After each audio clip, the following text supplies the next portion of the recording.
أعوذ بالله من الشيطان الرجيم. بسم الله الرحمن الرحيم.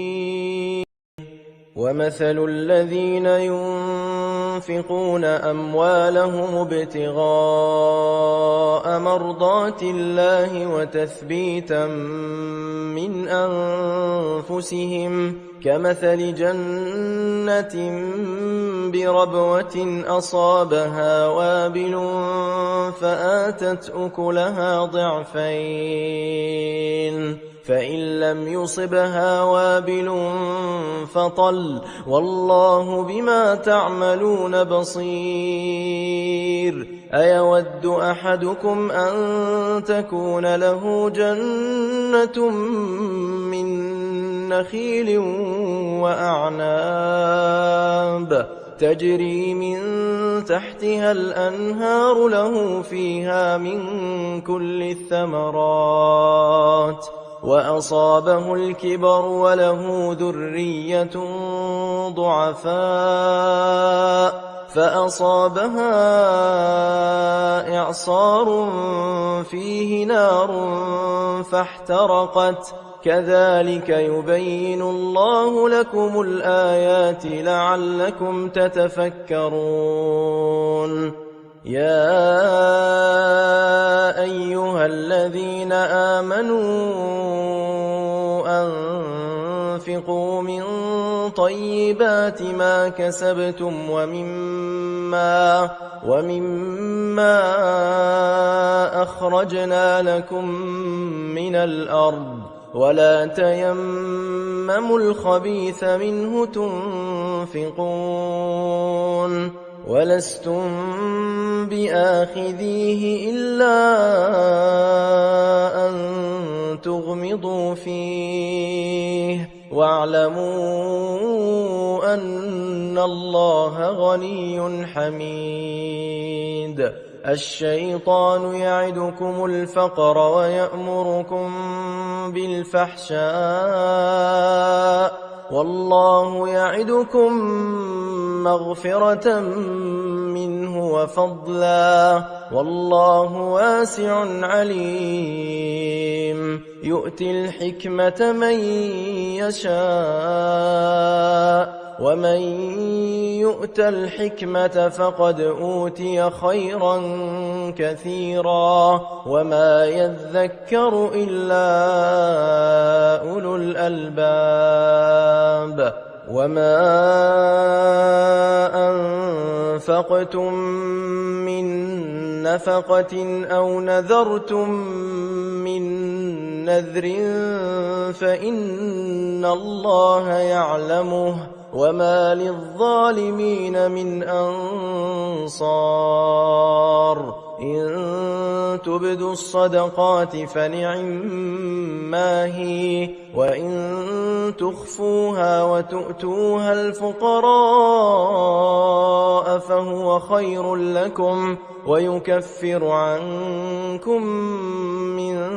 سيئاتكم والله بما تعملون خبير.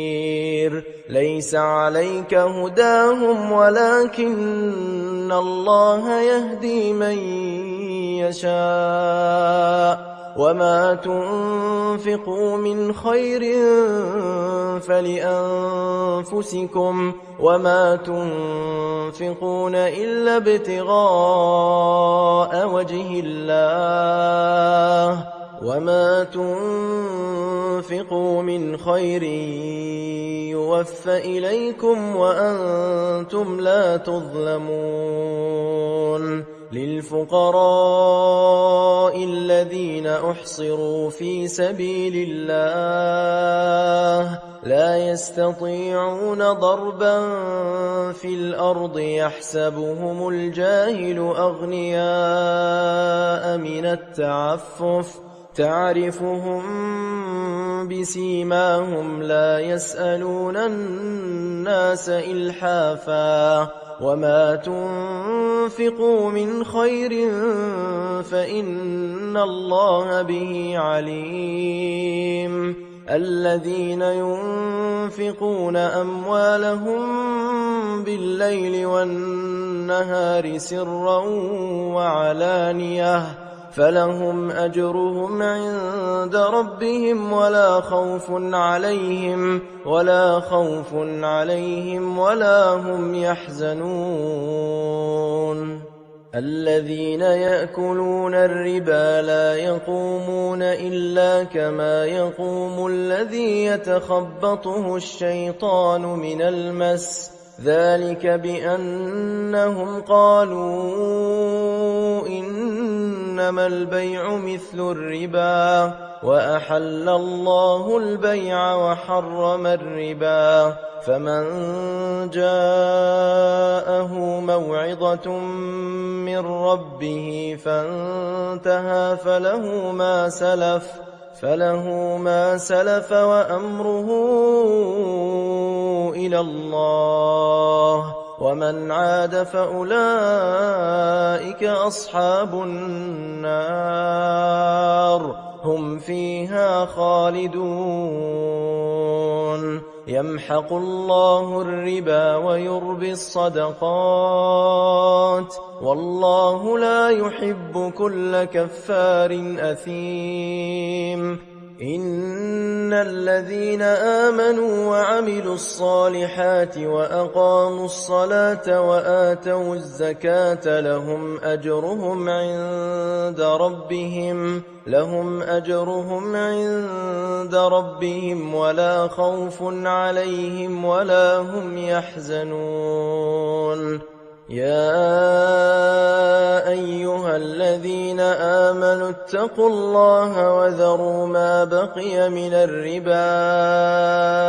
إن كنتم مؤمنين فإن لم تفعلوا فأذنوا بحرب من الله ورسوله وإن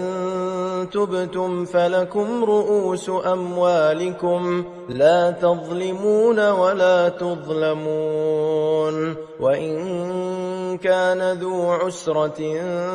فنظرة إلى ميسرة وأن تصدقوا خير لكم إن كنتم تعلمون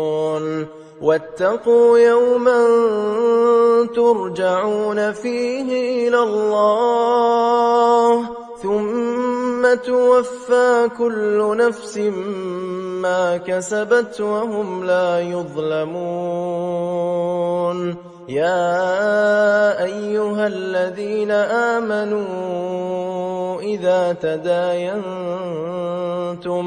إذا تداينتم بدين إلى أجل مسمى فاكتبوه وليكتب بينكم كاتب بالعدل ولا يأب كاتب أن يكتب كما علمه الله فليكتب وليملل الذي عليه الحق وليتق الله ربه ولا يبخس منه شيئا فإن كان الذي عليه الحق سفيها أو ضعيفا أو لا يستطيع أن يمل هو فليملل وليه بالعدل واستشهدوا شهيدين من رجالكم فإن لم يكونا رجلين فرجل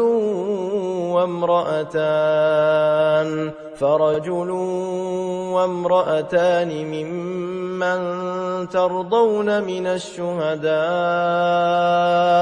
أن تضل إحداهما فتذكر إحداهما الأخرى ولا يأبى الشهداء إذا ما دعوا ولا تسأموا أن تكتبوه صغيرا أو كبيرا إلى أجله ذلكم أقسط عند الله وأقوم للشهادة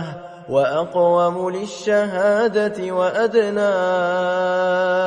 ألا ترتابوا إلا أن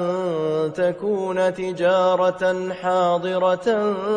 تديرونها بينكم فليس عليكم جناح ألا تكتبوها وأشهدوا إذا تبايعتم ولا يضار كاتب ولا شهيد وإن تفعلوا فإنه فسوق بكم واتقوا الله ويعلمكم الله والله بكل شيء عليم. وإن كنتم على سفر ولم تجدوا كاتبا فرهان مقبوضة فإن أمن بعضكم بعضا فليؤدي الذي اؤتمن أمانته وليتق الله ربه ولا تكتموا الشهادة ومن يكتمها فإنه آثم قلبه والله بما تعملون عليم. لله ما في السماوات وما في الأرض وإن تبدوا ما في أنفسكم أو تخفوه يحاسبكم به الله فيغفر لمن يشاء ويعذب من يشاء والله على كل شيء قدير. آمن الرسول بما أنزل إليه من ربه والمؤمنون كل آمن بالله وملائكته وكتبه ورسله لا نفرق بين أحد من رسله وقالوا سمعنا وأطعنا غفرانك ربنا وإليك المصير. لا يكلف الله نفسا إلا وسعها لها ما كسبت وعليها ما اكتسبت ربنا لا تؤاخذنا إن نسينا أو أخطأنا ربنا ولا تحمل علينا إصرا كما حملته على الذين من قبلنا ربنا ولا تحملنا ما لا طاقة لنا به واعف عنا واغفر لنا وارحمنا أنت مولانا فانصرنا على القوم الكافرين.